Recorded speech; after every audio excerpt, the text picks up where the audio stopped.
Transition partners take mental health very seriously. We are now supporting Claro Mental Health Charity, who are local and based in Harrogate. We are working closely with Richard Kenny, who is the IT director at TechBuyer. Claro operates as a commercial workshop making goods for businesses which enable those with long-term mental health conditions to function in a voluntary real work environment. We would love it if you can join us in supporting this amazing cause and charity and donate what you can. Any amount would be greatly appreciated. Thank you very much, and thanks to all our listeners.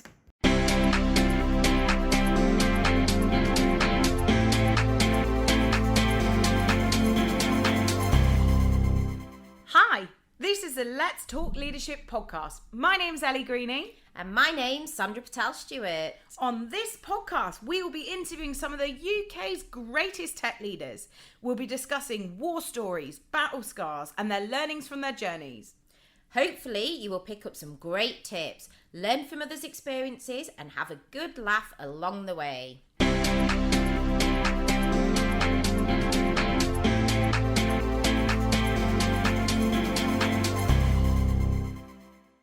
Hello everyone and welcome to the Let's Talk Leadership podcast. So this week we've got Ben Dale on the show, who is CTO at PeoplePlus Group. So PeoplePlus is a leading public service provider supporting hundreds of thousands of people each year.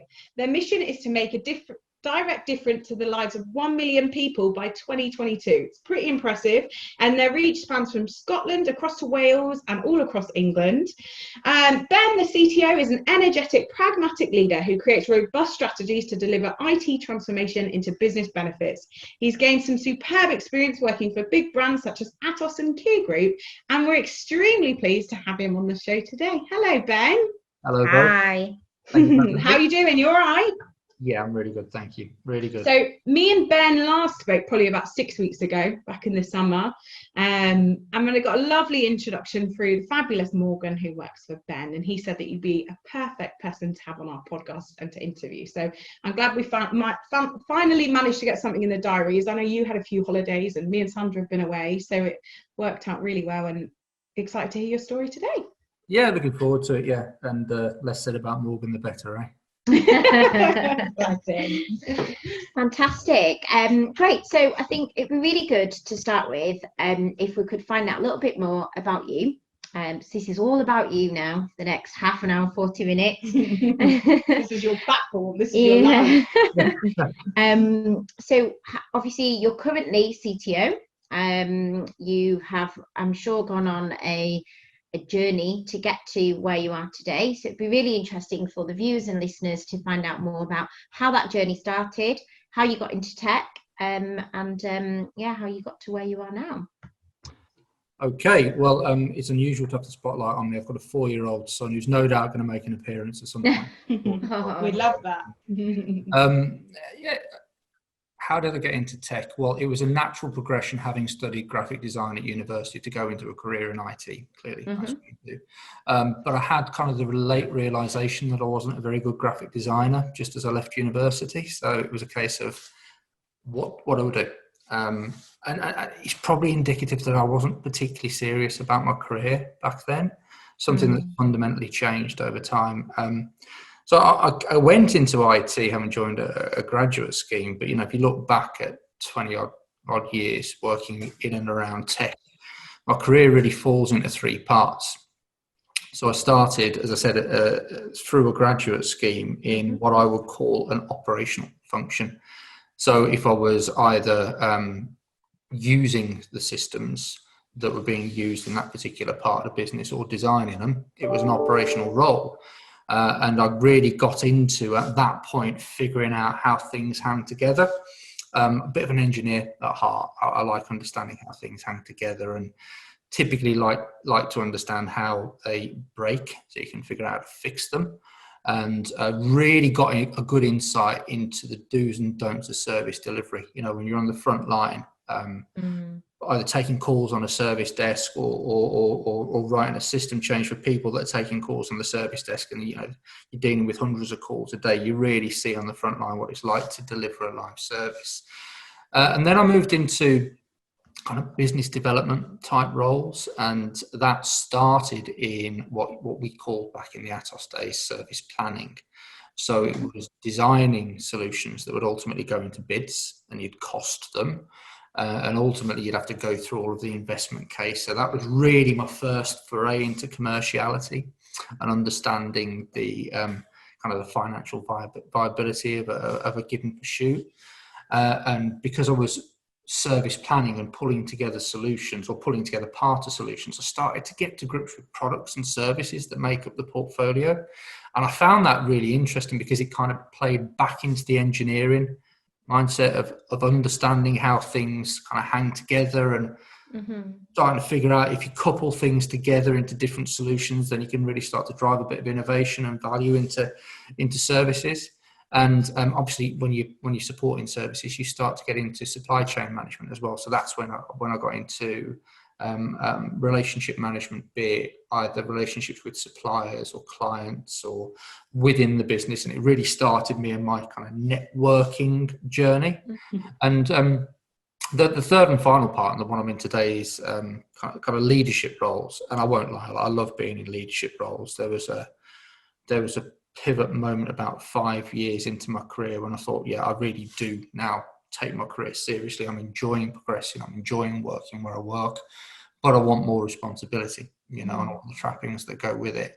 So I went and ultimately pursued leadership roles. Very lucky to have some great mentors along the way and some great guidance to getting to those kind of more senior roles.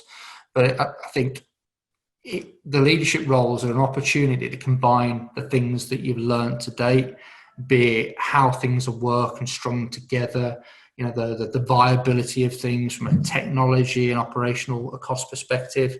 But ultimately, it's really simple. In leadership, you are given a very unique opportunity to orchestrate how things work to lead to three things. You need, first and foremost, happy colleagues. That's the most important thing in leadership. If your colleagues are in a good place, that starts with your team, goes out across the rest of the organisation, then invariably the service levels improve, and so does, and that goes hand in hand with kind of improve satisfaction from your customers. And if your customers are happy and your colleagues are happy, then invariably that presents on the P&L. So you've got a happy set of shareholders. And that's how I kind of summarize my role today, really, having moved into leadership and really enjoying my time in it. Fantastic. So your leadership career started around 5 years ago, is that roughly? No. The 5 years, it was about 5 years into my career when I realised I wanted to get into leadership roles. I've been in leadership for about 10 years now. 10 years, okay. And I think what would be really interesting to understand in a little bit more detail. So when you entered that role, that first leadership role, obviously it's been 10 years, you'll have gone on a leadership journey there. Would you say that you were a natural leader, or did you, let's tell everyone a bit more about that journey, any kind of challenges that you experienced, how you learned to lead, did you go on any training courses, any books, what helped you kind of become the great leader that you are today? So am I a natural leader? I think the answer's kind of.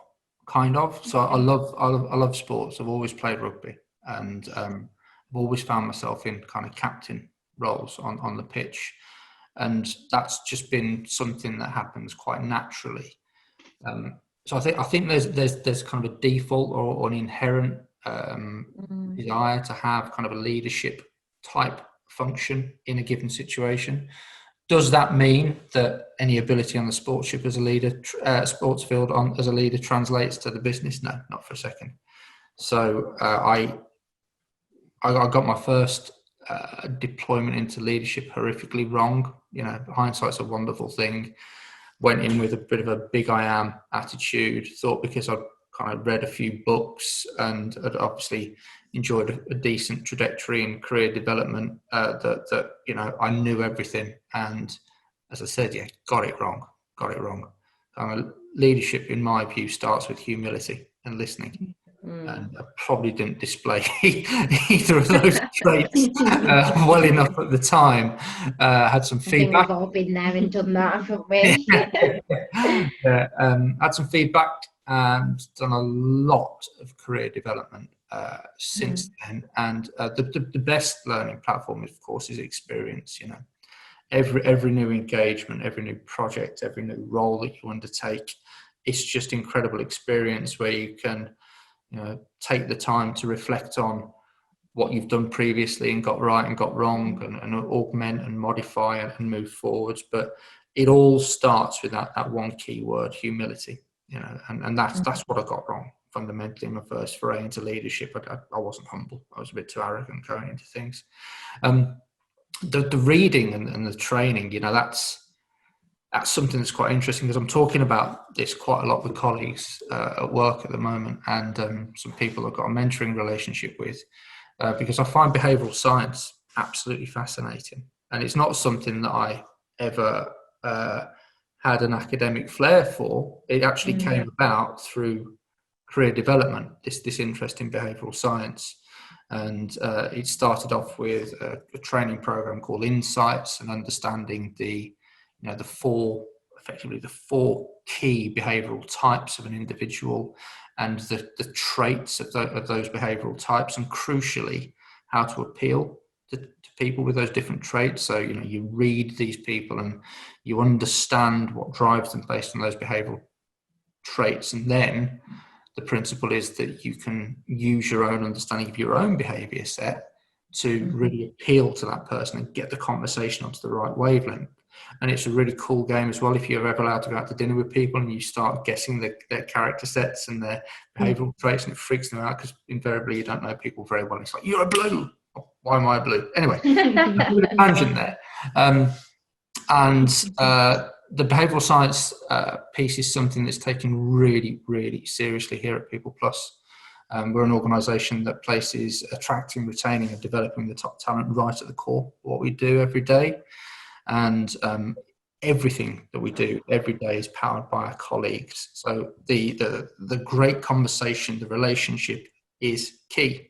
And we do a lot of development referencing the works of the likes of Professor Damien Hughes. He's published a number of pieces of work. I've been lucky enough to meet him a couple of times. Great bloke. Cool. Fantastic podcast of his own. One of his most recent works, The Barcelona Way, really, really inspiring read. I like a lot of Simon Sinek's work. Again, it's something that we refer to quite a lot in PeoplePlus. The reason I like Sinek's work is he keeps things dead simple. You know, principles of always starting with the question why. You know, understand your why. If you've got your why, then you've got your context, you've got your shared objective, and the what and the how kind of follows naturally, but start with the why.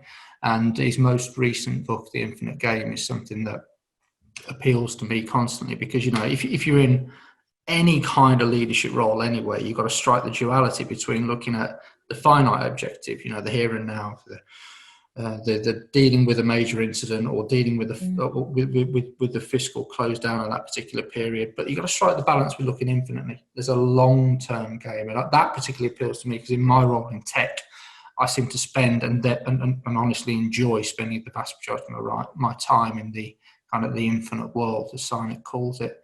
So yeah, do a lot of reading, not probably as much as I should, to be honest with you, but I do as much reading as I can. It's hard to find time sometimes, isn't it? I think you've said you've got a 4-year-old as well. Yeah. I'm sure he keeps you busy. I think that was one thing when we spoke a few weeks ago now that kind of like rang out to me about your leadership, was that trust piece. And from what I'd heard about you, and I think that's so important. How do you think that you've managed to keep that as a leader and grow on that? Because trust is a real issue that leaders have. Well, people trying to move into leadership, it's something that takes a lot of work, right? It's a good question. I think it starts with my default position to everyone in life is that everyone has the right to respect. You know, I'm not someone that goes on the belief principle you have to earn respect. Everyone gets it by default, in my view. Yeah. And with respect goes trust. You know, so if I'm in a position and I'm lucky, I kind of am quite frequently, if I'm in a position to give someone the trust and the autonomy to work on something towards a shared objective, I view it as my job to give them the safety net to deliver that objective. And then there's kind of a win-win-win. Yeah, I selfishly, I win because the objective is delivered and I get to help someone progress. That individual, they get the upside of kind of progressing themselves, and the empowerment that goes with feeling like they've achieved something. And finally, the business that you're working for, they achieve as well, because obviously you're delivering the objective, which is key to the strategic imperative of the business. So it's really simple. Yeah, you just give people the platform, the trust, the autonomy, and the safety net to go and do what they're there to do. I never really understood the mindset that there's distinct roles and responsibilities. I do like blurring edges and boundaries of things. I'm a pain like that. No, I love that. It's sometimes easier said than done, though, isn't it? I know that's from time to time always been a personal challenge of mine from a leadership point of view. Particularly when you're new in a role as well. Say again, sorry.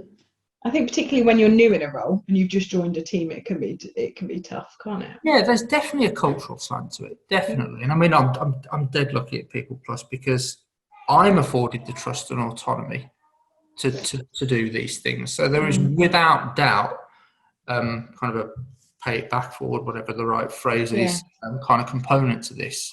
If the culture and the opportunity that you have affords you the opportunity to then trust and embed a culture, then great. You just run at it. I mean, yeah, I've worked in situations where the trust and autonomy hasn't been there, and I haven't found those particular roles enjoyable, and I've moved on. That's just a personal thing. Perfect. So I'd love to know a little bit more about how you're motivating teams at the moment and how you've done that successfully at PeoplePlus, because I think particularly this year has been really tough for everyone, leaders, managers, and I think it sounds like you've done a really good job of that at PeoplePlus. But how are you motivating teams through times of change as well? I noticed that you mentioned earlier that you're mixing things up a little bit within your team at the moment as well. So how you're doing that? So it starts with communication, dialogue, and I don't know what you guys think, but I've found I don't certainly not in a position to trivialise the impact of COVID on lives, and clearly we have got the news that is rippling out today around the next wave of whatever is to come. But I think there's an irony in the COVID lockdown period that a lot of teams, and certainly ours, have become closer because there's been such a focus on communication. That's what it all starts with. The motivation starts with communication. Nothing more complex than that. We think that as well, didn't we? We were saying a lot of the time, I think throughout the whole lockdown process, it was that vulnerability that everyone had, and opening up about all, not just people that you might usually only talk about work to.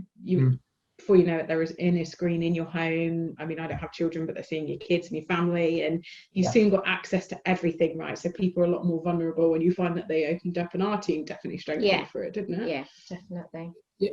Relationships are humanised. That's the way I described that. I've been on conference calls when I've had pieces of Lego come in from the side of the screen. It's my little just trying to feed a piece of Lego into the call. Thanks for that, mate. Point is, he's showing off his masterpiece.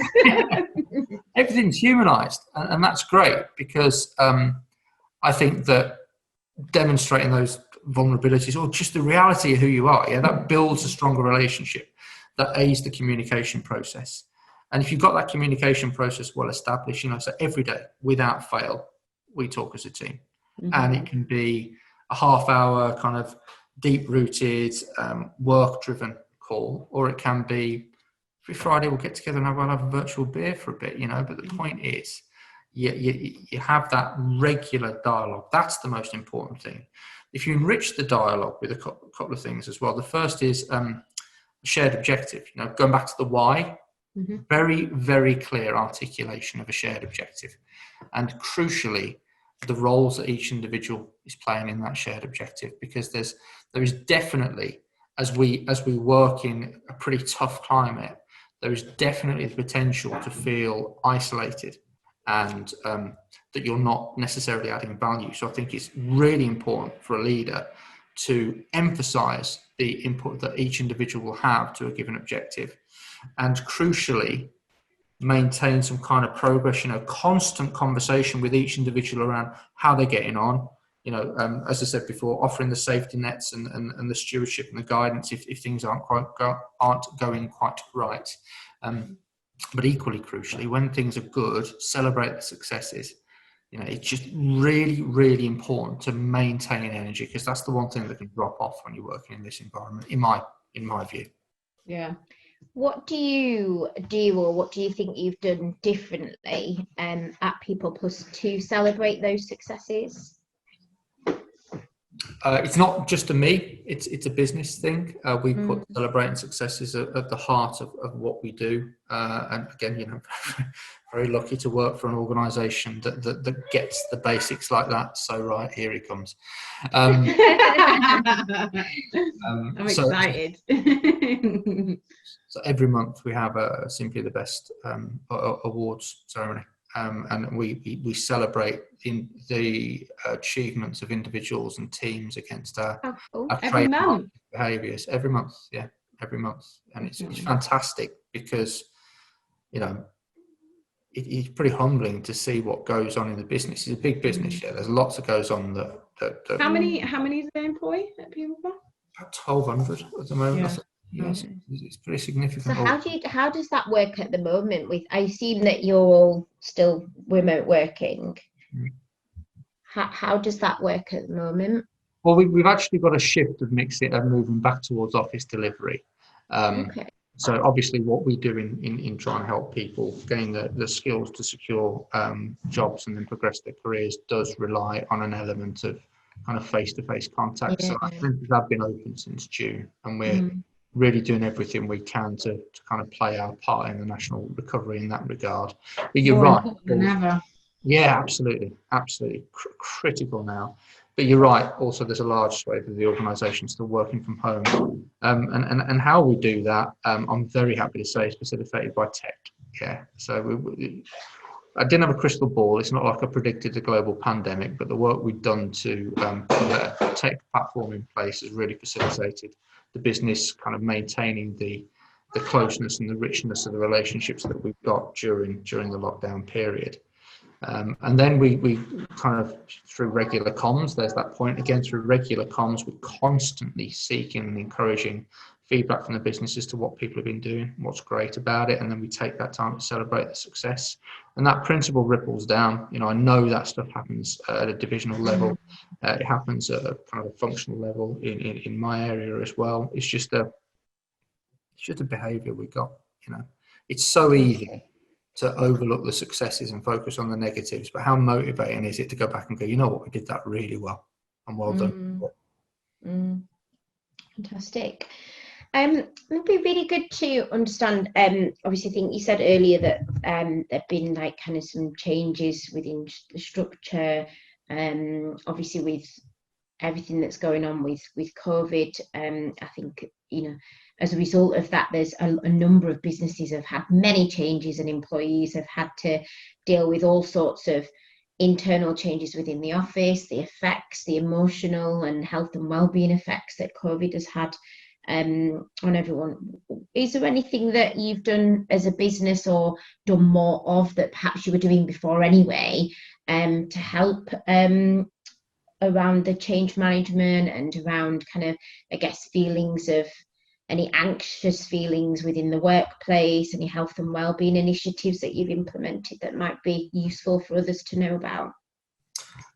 Again, PeoplePlus was really on the forefront of health and wellbeing long before COVID. It's been one of the core capabilities, having a distinct health and wellbeing service that is obviously undertaken internally as well as offered to our client base too. So I think the short answer is simply taking full advantage of the capabilities that we'd already got in the business in terms of understanding and assessing the mental health and well-being of each of us at an individual level, and crucially reacting to it. I mean, I was lucky enough to undertake our mental health first responder training at the end of last year, and a number of us across the organisation have taken on either mental health first aid or first responder type positions in the business, really to be there for colleagues who find themselves in a position that they want to talk, whatever reason it might be, and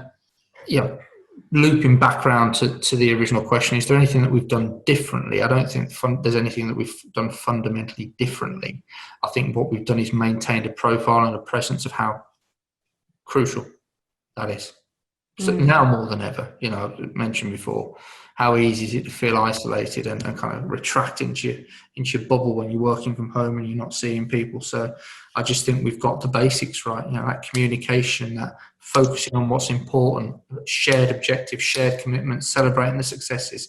All of these small component parts add up to doing everything that you can to steward a business and everyone who works for it through a really tough period. It sounds like you've been consistent with it, which is key as well, isn't it? I think plenty of people picked it up and then dropped it, and picked it up and dropped it. Whereas if you brought that consistently across the business, it certainly helps. I mean, even us, we work with people all day. We're super sociable. We've got loads of friends that we stay in touch with all the time. Big, busy social lives. But even at times like we felt, you do feel alone, don't you, with COVID? So it's just super important that people who do work behind the scenes, they might not talk to anyone all day. You're checking in on your team and making sure that everyone is all right. Something that I wanted to loop back to was, you mentioned earlier that you weren't too focused on your career initially, and then you kind of became quite, I guess that was something that you career focused. What changed? What made you have that switch? I reflect on this a lot. The honest answer is I'm not really sure what changed. There was no eureka moment. I was enjoying my role, that I was, because for the first 5 years of my career I was in system design. So definitely the most technical hands-on role I've ever had. I was pretty good at it. I was never going to set the world on fire as a developer, but I'm okay. But the one thing that I was evidently pretty good at was going and talking to people. I was only a kid, but I was the person that would get sent out by the team to go and do the solutioning sessions and do the due diligence, because A, I enjoyed it, and B, evidently what I was doing was okay. And I think I just came to a realization, and I was really lucky to have a quality manager by the name of Chris Ems back then as well. So I sought a lot of advice from him, but I just came to the realization that I could tick along indefinitely doing this role. I'm sure I could, but really there's so much more potential just to follow those kind of more innate skill sets and go into roles that draw on those skill sets. And the rest was history, as they say. So it's been a long, successful career in tech. What would you say your greatest achievements be? I'm not done yet, unless you know something else. Greatest achievements today. I told you it was like, this is your life. Not closing the book yet, don't worry. So I've enjoyed leading a number of transformation programs. There's a real feeling of success when you have looked under a stone and found something that's particularly ugly and thought, right, I need to fix that. And that's kind of what my CV kind of orients around is delivering transformations. The most notable and recent that I'm really proud of is how we've fundamentally rebuilt the end user compute solution for PeoplePlus. We have got something that's pretty leading edge for the market now. I'm very, very proud of the platform that it's given the business and the opportunity that we have then got. Now we've done the heavy lifting and put the foundation in place. We've now got the opportunity to rapidly accelerate how we're really helping the business progress and play our part in the national recovery using tech as a key facilitator. So that is the most recent. Really, really proud of that. The impact that's going to have on your team and what PeoplePlus do, like you say, And the nation itself is pretty impressive. So anything you can do to lean out their process and enable the PeoplePlus group to do a better job is fantastic for everyone, right? It's win-win. Absolutely, yeah. Cool. Fantastic. So I've got one last question for you. What's your I always like to ask this question to give others an idea of what else they can do and what else they could potentially get involved in. We, as a business, we run quite a lot of webinars and events. Obviously, we've got this leadership podcast, we've got Women in Tech podcast, and a few other bits and pieces. Is there anything that you get involved in from a tech community point of view? Any conferences or events that you feel that would be worth sharing with the listeners, that might be worth them getting involved in, that could, whether it be something tech related or leadership related, that might help them with their journey?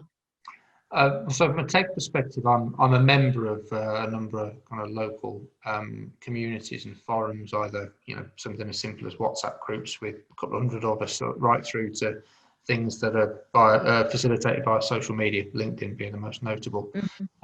I have done a lot of work with Gartner over the years, so you probably Gartner, and placed huge value on the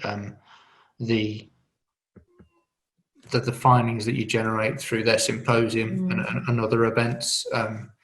It's a way of striking that dual benefit of networking and really getting to understand what's happening at a market and an industry, an industrial level, right through to getting into the detail of what's trending and what's moving, and ultimately using that insight to drive the strategy for your own business.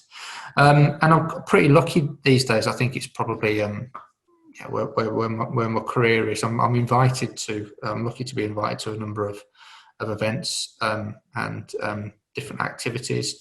Undertake those that I can and are of particular interest. There are two areas right now that I think are really going to grow at a pretty unparalleled pace over the next couple of few years. Likelihood is that COVID is going to drive this, as well as businesses really lock into the notion of transformation to perhaps protect themselves from further COVID type impacts. The first is RPA, robotic process automation. That, in my view, is going to boom. It's not new.